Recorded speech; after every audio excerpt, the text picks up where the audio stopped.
and I'm very happy to be able to introduce the two panelists today. Hongmin An, sat just here, from South Korea, and Xiang Lance Peng, who's originally from Taiwan. Hongmin is currently studying in Japan, Japanese language, having graduated the year before from Harvard Divinity School. And Lance, you've just graduated last year, is it? Last year with a PhD from Cambridge University. And both Hongmin and Xiang or Lance are beneficiaries of IAFOR fellowships. We received a sum of money a couple of years ago, which allowed us to explore research fellowships. And so we have two of our guinea pigs because they're our first cohort of these fellowships. And so we're very happy to have them both here today. One of the things that they've been doing is engaging with our conference program over the course of the year, and looking at how their research, which is highly interdisciplinary, fits into our research program as it unfolds over the course of the year in different contexts. Lance has very interdisciplinary approaches to his work that he's explored while as a student, and which he brings to the table here. And Hongmin is about to embark on a PhD program, or will do next year, and so is being exposed to, I think, an incredible range of different academics from different backgrounds. And this, of course, is part of the aim of this fellowship, aimed at essentially opening up the forum to people to be able to conduct research through, and of course to people such as yourself who are able to bring their own backgrounds to bear. So this is an interesting topic because it looks at aging and gender in contemporary Japan, but it's an interesting post-colonic, and that is navigating new female Buddhist leadership within institutional and societal constraints. So this is in the main Hongmin's panel and focus. I think it's fair to say that he's brought this together, and Hongmin's displayed I think an incredible sense of purpose through the fellowship, and really bringing his own needs to bear, but also helping to shape. And I appreciate you for that. And Lance, who's just come from the UK a few days ago, is it?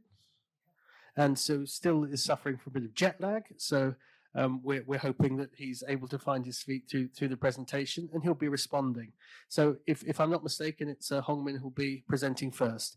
They have no more than 15 minutes each, and then we'll go to the Q&A, and where I hope we'll have some interesting feedback from the audience. So Hongmin, it's over to you.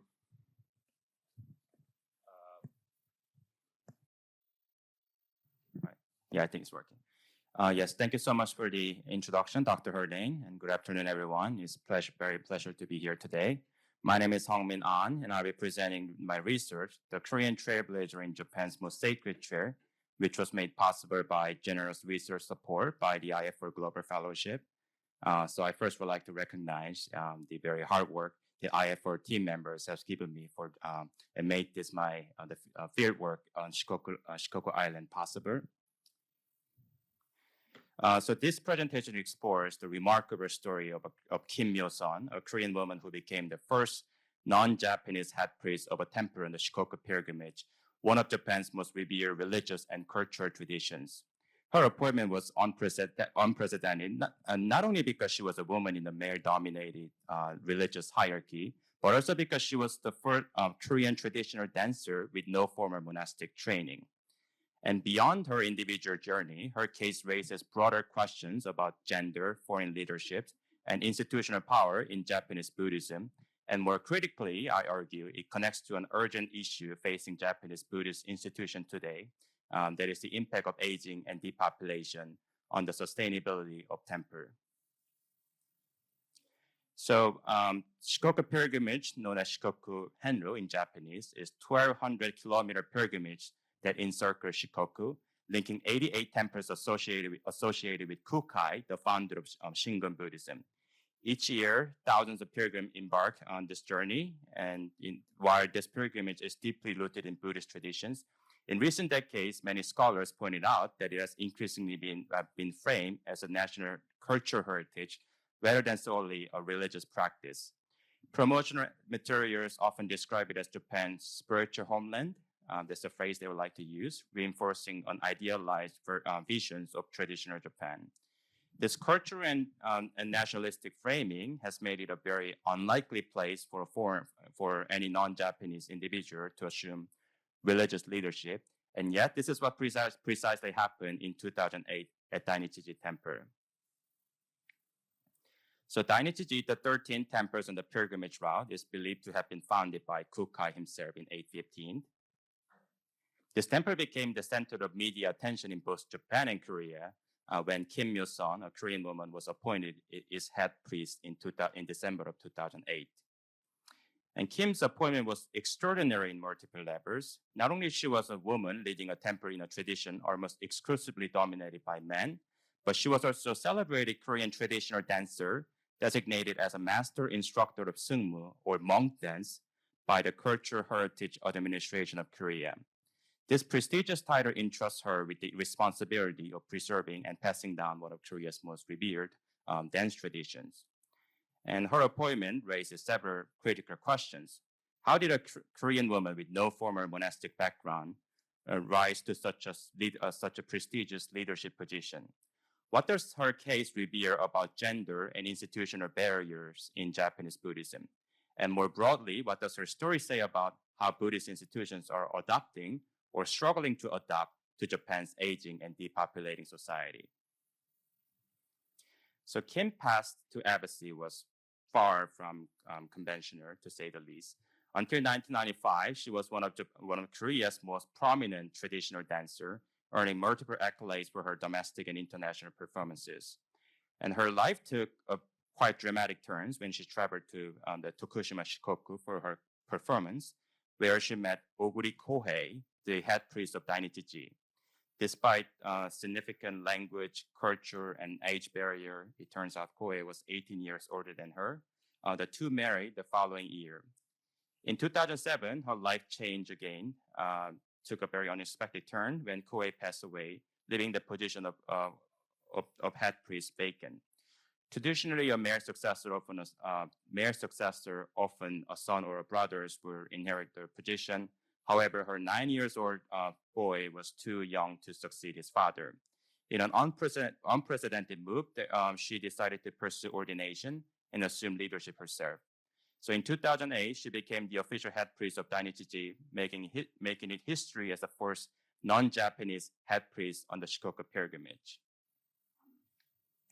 So Kim's appointment was, however, very deeply contested on multiple fronts.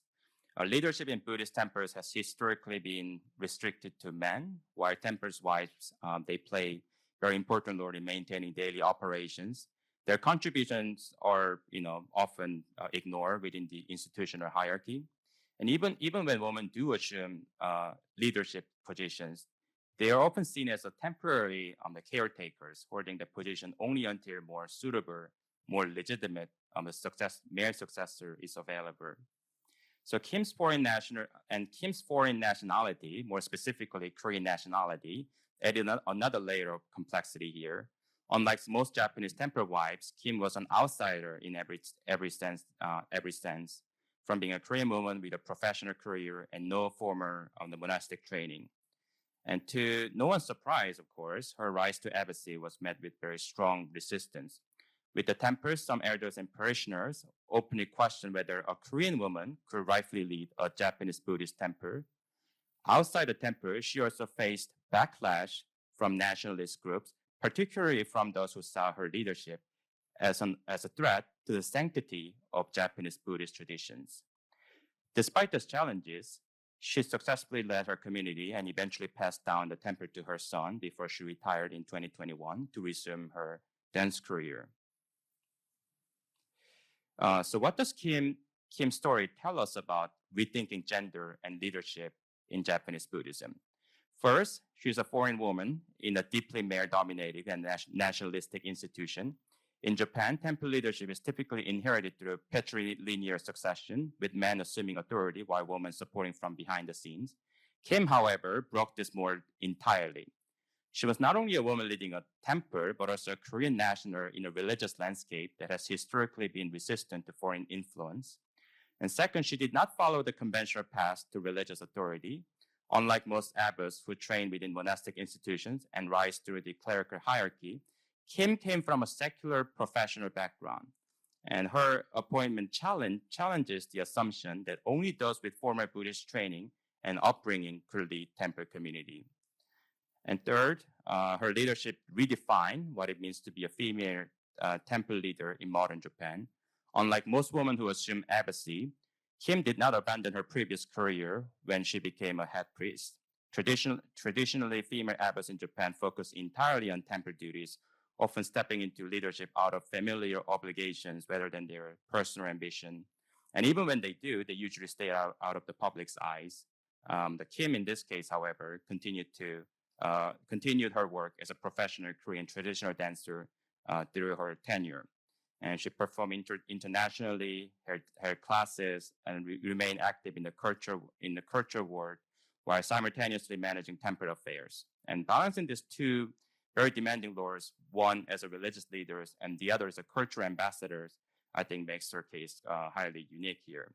It challenges the assumption that a temple head must be singularly devoted to monastic responsibilities, suggesting that a more flexible, multifaceted approach to leadership may be possible. So Kim's story is extraordinary in that it challenges who can lead, how leadership is defined, and what it means to be a female abbot in modern Japan. However, I also think her case highlights another very important but overlooked reality. It is the way in which Buddhist institutions are adopting, not necessarily by choice, but out of necessity amidst demographic shifts. So as many of you know here, Japan is facing a severe demographic crisis driven by three key factors: rising life expectancy, declining birth rate, and limited immigration. The country has one of the highest life expectancy in the world, yet since 1974, Japan's fertility rate has remained below the replacement level of 2.1 children per woman, and it has fallen to just 1.3 in recent years. This rapid population decline is further compounded by Japan's historically restricted immigration policy, which has kept net immigration rate lower than many other high-income countries. And together, this factor contributes to shrinking communities, labor shortages, and declining sustainability of religious and social institutions, which also includes Buddhism.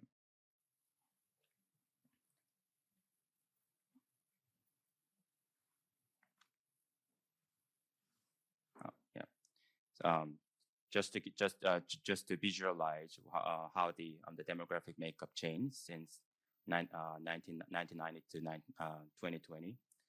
Princeton University done a really nice job on this. All right. And across Japan, aging and depopulations are reshaping almost every aspect of society. And of course, religion is no exception in that.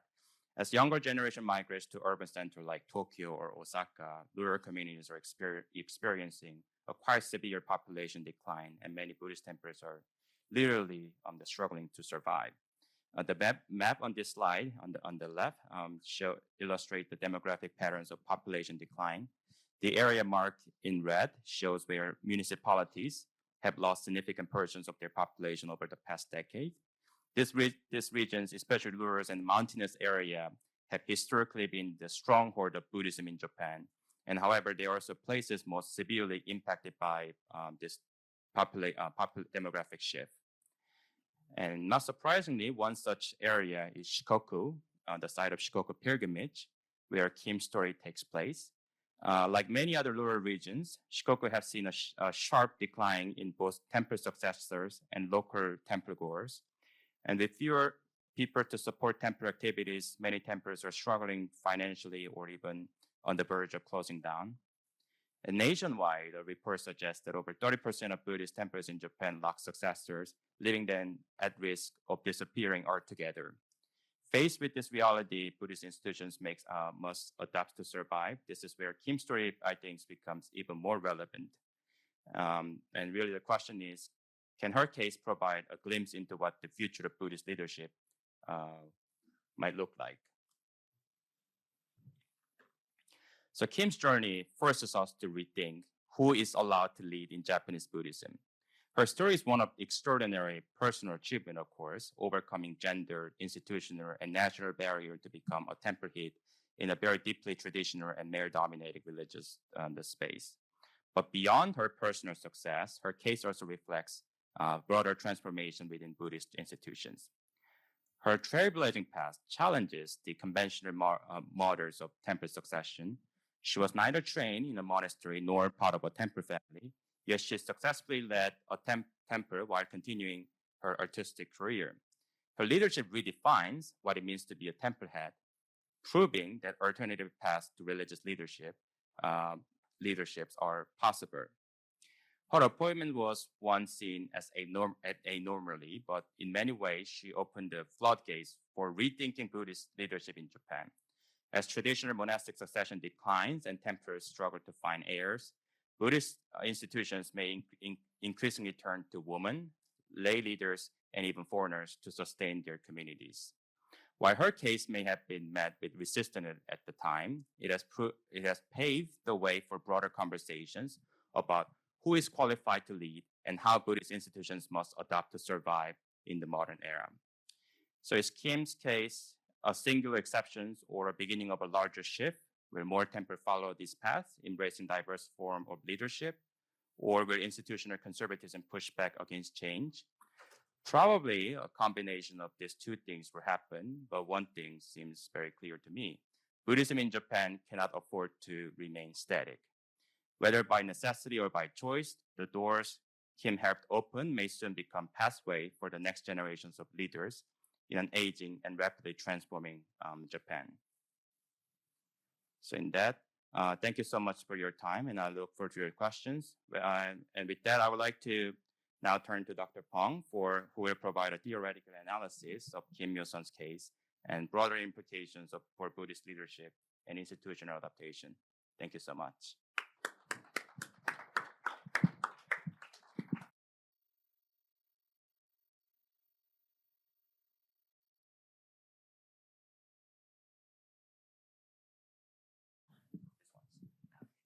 Thank you, first of all, to Professor Helding for the really kind introduction and to Hongmin for such an insightful presentation.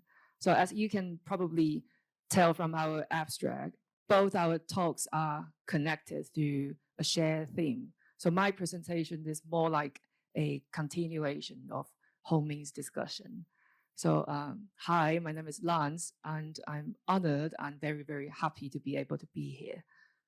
So monstrous others, sacred norms. So for my part, I'll be going around Dr. Jeffrey Cohen's monster culture to interpret Hongmin's discussion. Before I go into Cohen's monster culture concept, I want to start with something fun. So please take a look at these monsters. What is your first reaction? Do they creep you out, but also perhaps makes you a little bit curious? So I'm going to do my best with these pronunciations, but please forgive me if they don't sound quite right. So in Taiwan, where I spent my childhood, we have Mo Xing, a little trickster spirit that leads people astray. So perhaps not the scariest, but definitely unsettling. So Thailand has Krasu, a floating head with glowing guts hanging down. So it flies around at night looking for food. So quite eerie, right? Also, we got Mahasona from Sri Lanka, a warrior spirit turned demon. So people believe it brings bad luck and disaster. So I guess what's interesting is that monsters like this pop up in cultures all over the world. They are scary, sure, but they also tell us a lot about people's fears and beliefs. And that's exactly what Cohen's monster culture concept explores. So Jeffrey Cohen, in his Monster Culture, 7 Theses in 1996, gives us a really interesting framework to think about this. So he argues that monsters are not just fictional creatures, they actually embody societal fears and anxieties. So they emerge during times of crisis and symbolize what's feared or misunderstood in a society. So in other words, monsters reflect our deep-seated worries about the things we don't fully understand or that challenge the way we live. So I guess I can give a real-world example here. Immigrants are sometimes portrayed as monsters in political rhetoric. So especially in times of economic uncertainty or when society feels threatened by change, they are presented as the other, a group that has been seen as a danger to the dominant cultural norms, much like the way monsters in folklore are used to represent fears of the unknown or those who don't fit into established categories. So this is something we see in the way certain groups of immigrants are stereotyped or sometimes demonized in the media. So now we can also consider aging. So when people grow older, they can sometimes be treated as monsters in certain ways by the society. So through stereotypes and marginalization, there's a fear of aging. And sometimes older people can be portrayed as helpless or out of touch, reinforcing the idea that youth is the only valuable stage of life. So aging is sometimes viewed also as a process that brings people closer to otherness. They become disconnected from the mainstream, which creates a form of societal monstrosity where people who are elderly are feared or ignored rather than celebrated for the wisdom and experience they offer. So when we look at monsters, whether they are the ones in folklore or the ones we create in our own minds, we are really looking at what our societies fear and what we are uncomfortable with. So they reveal our contradictions, our struggles with difference, and oftentimes the parts of ourselves we rather not face. So with that in mind, I want to explore these ideas further and think about what these monsters might be telling us about our culture.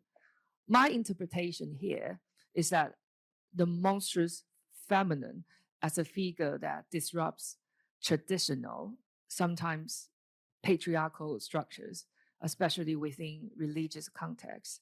I have put patriarchal in parentheses and a question mark because I'm still a bit uncertain about the full scope of the concept of patriarchy. But I'll discuss Barbara Creed's definition of the monstrous feminine later. So take Japanese Buddhism, for example, reflecting on Hongmin's earlier point. In this tradition, women who rise to leadership roles, like abbesses or high-ranking nuns, can be seen as monstrous sometimes because they challenge the assumption that religious authority is reserved exclusively for men. So in many religious traditions, there's this strong connection between religious purity and dominance. But when women break that mold and step into powerful positions, they challenge those long-held ideas of who should lead and also why. So this interpretation, I think, highlights a tension here between maintaining tradition and also the need for transformation within institutions. So when powerful women break away from these traditional roles, it sometimes forces a kind of rethinking of the structures we have always relied on. And just like what Hongmin pointed out in his presentation, it's not just about the women themselves, sometimes about how their presence forces these institutions to confront their contradictions and also reconsider what they have considered the norm.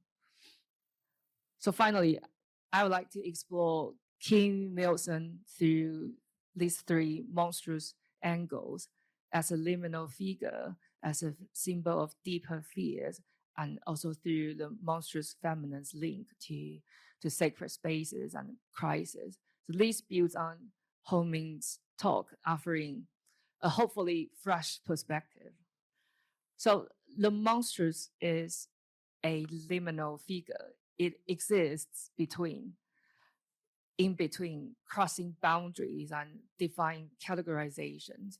So monsters transgress and subvert societal demarcations, breaking down the limits that define norms. So in this sense, Kim's leadership is both liminal and also monstrous, destabilizing hegemonic constructs of gender, of nationality, and also of religious hegemony.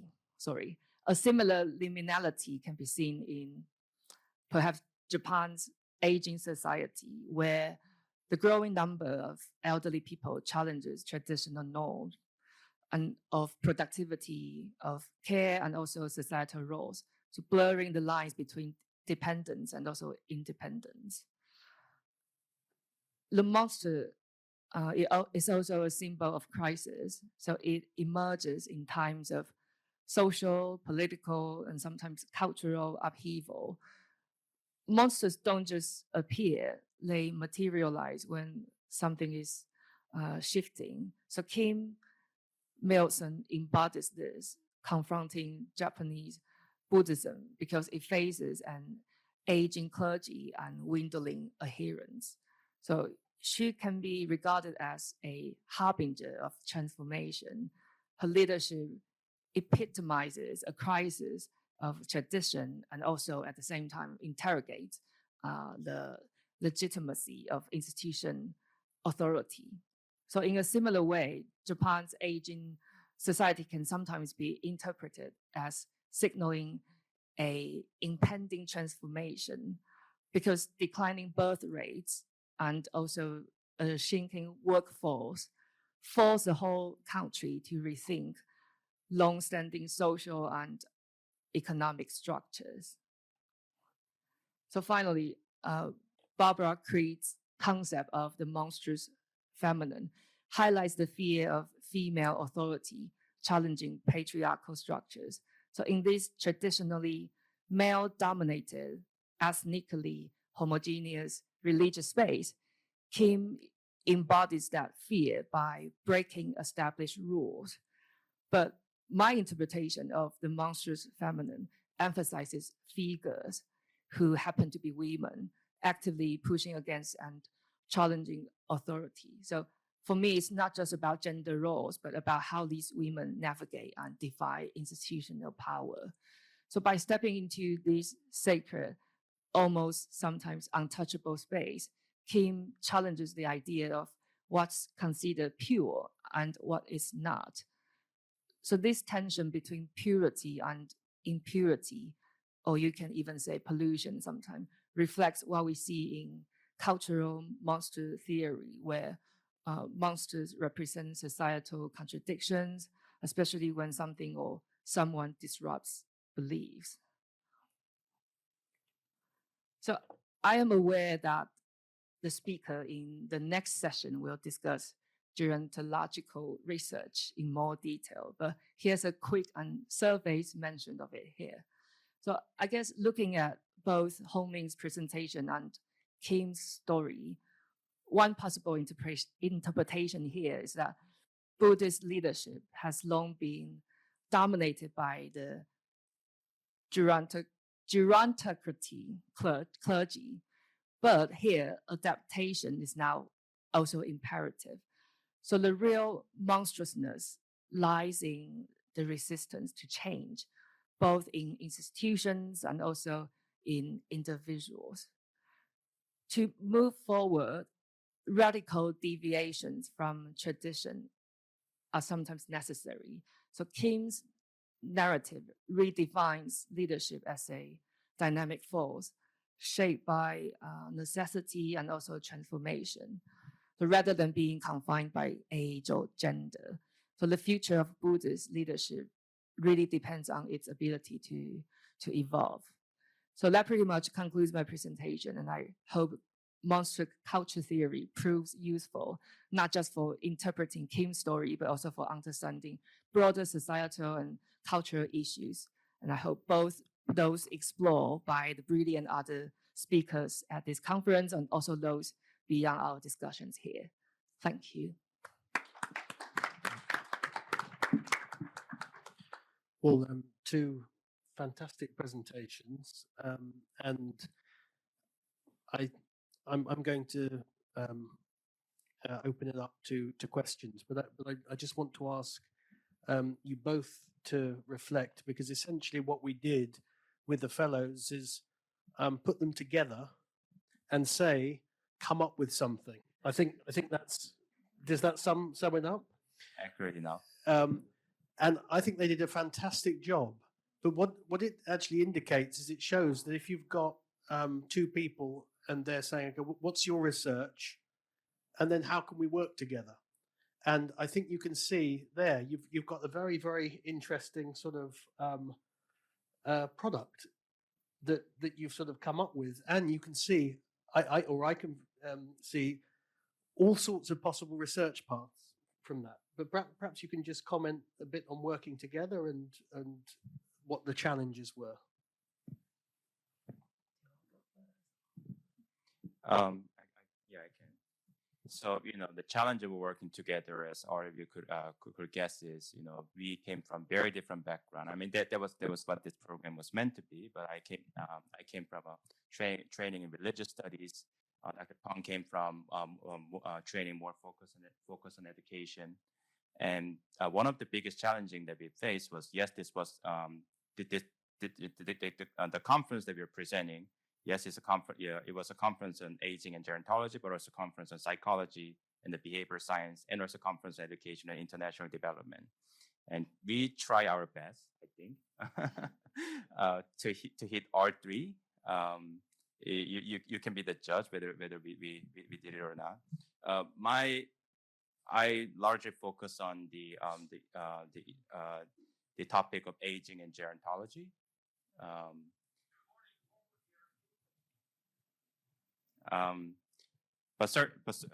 But trying to find trying to work together from different training background and try to find some connection with the conference, I would say, was the biggest challenge that I personally faced. But other than that, I really enjoyed working with Dr. Pong on this project.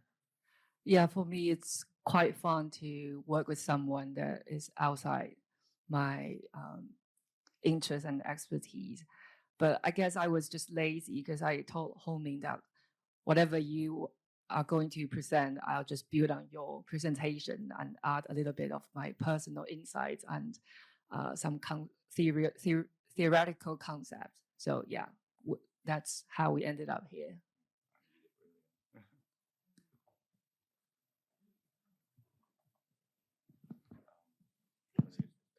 Okay, so I think Peng's already coming up with the thing as the senior academic of piggybacking, which is interesting. But I think it's really what you put together was really great. I'm going to open it up to the floor. We have about 10 minutes left. If there's any monsters in the audience who would like to ask questions, or Buddhist priests, yes, there's one there.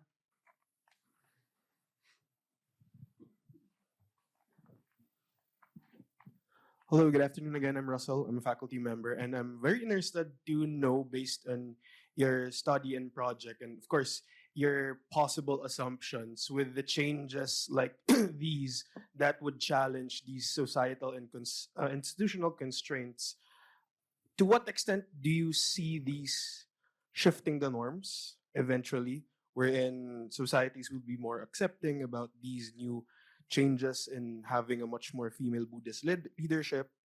And how do you think these would also be evident? And basically, is there a particular timeline that you think or assume that these changes could happen eventually?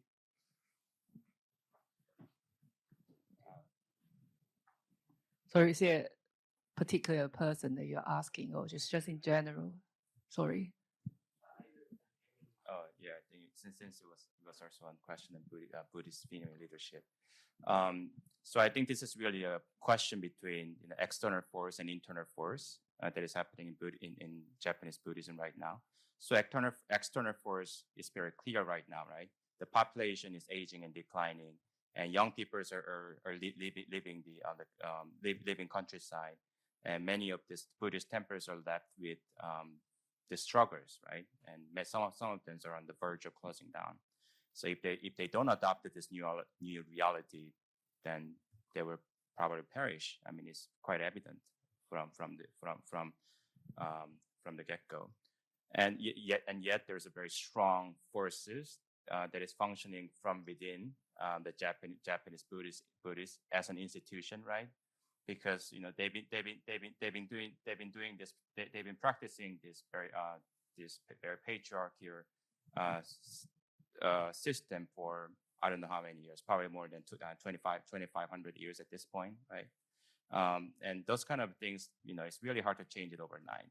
And many of these decision makers are usually like a senior the monks, very time senior nuns. So the questions really comes down to this decision makers. They're pretty much the only one who can make some meaningful change as someone of power within the institutions. Will that happen? It's hard to say.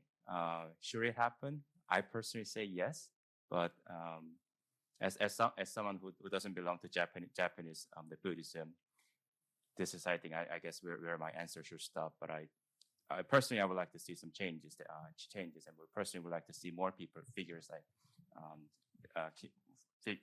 Kim. They will make my future research more interesting and connected. I guess my interpretation would be that one important lesson is that survival almost always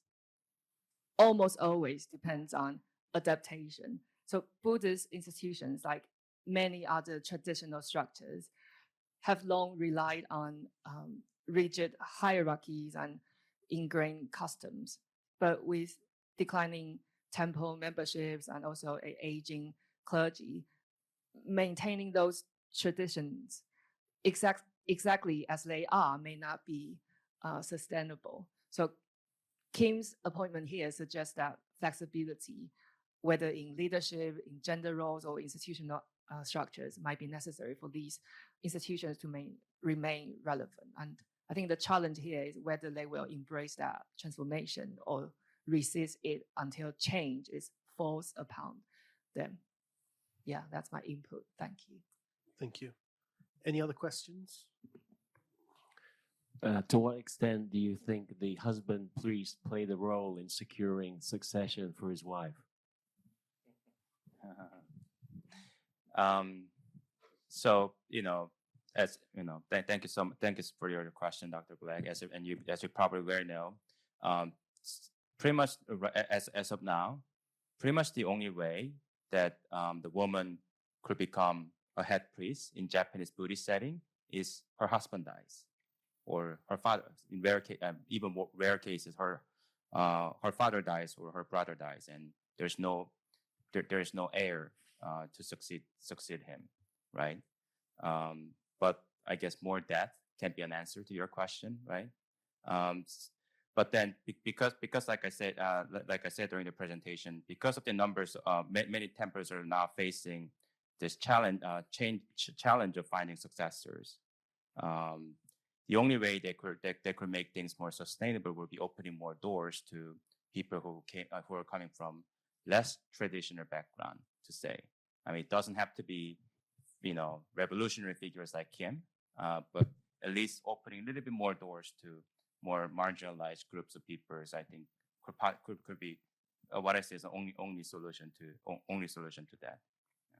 Yeah. Right. So it's whether it's an outlier or whether this is some sort of symbol for change. Dr. Rubrick. Brian from Meiji University. Just a very quick question. If the females are the monsters kind of at the moment, If the clergy is resisting the change, would you go so far as to say that they're the monsters now? And how would you approach them being the other them? Thank you.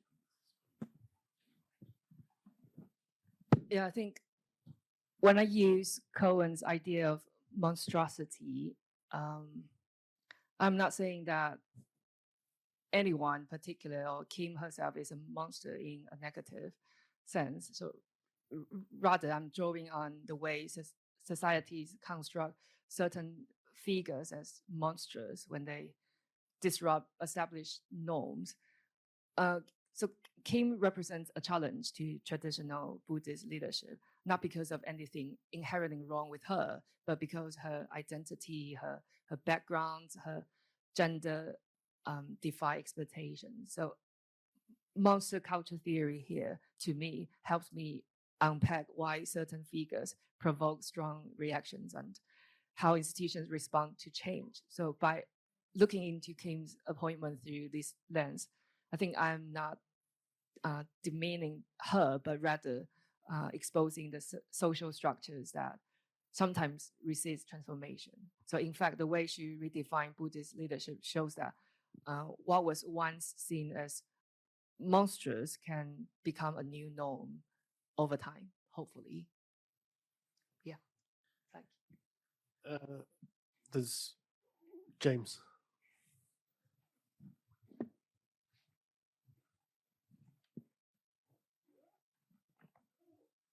Hello. So I'm a foreigner myself, working in a Japanese organization. I work for JICA, so I find Kim's story quite inspirational in a lot of ways. I was wondering, Kim obviously made a big splash in terms of representation, but did she make any significant impact on the internal discourses that go on within the Japanese Buddhist community about other matters, maybe about spiritual matters or that kind of thing?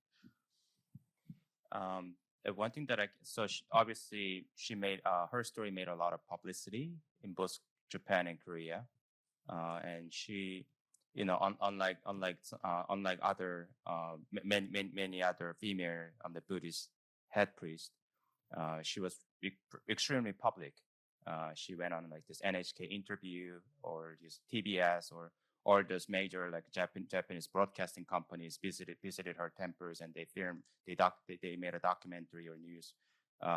Is all there. So I think for changing the public perception, I think she's certainly done some level of work. But changing the internal discourse within Japanese Buddhism, I have my doubt how far it actually went, because obviously there's always a discrepancy between this, the public's demand and these things actually happening within institutionally within the system, right?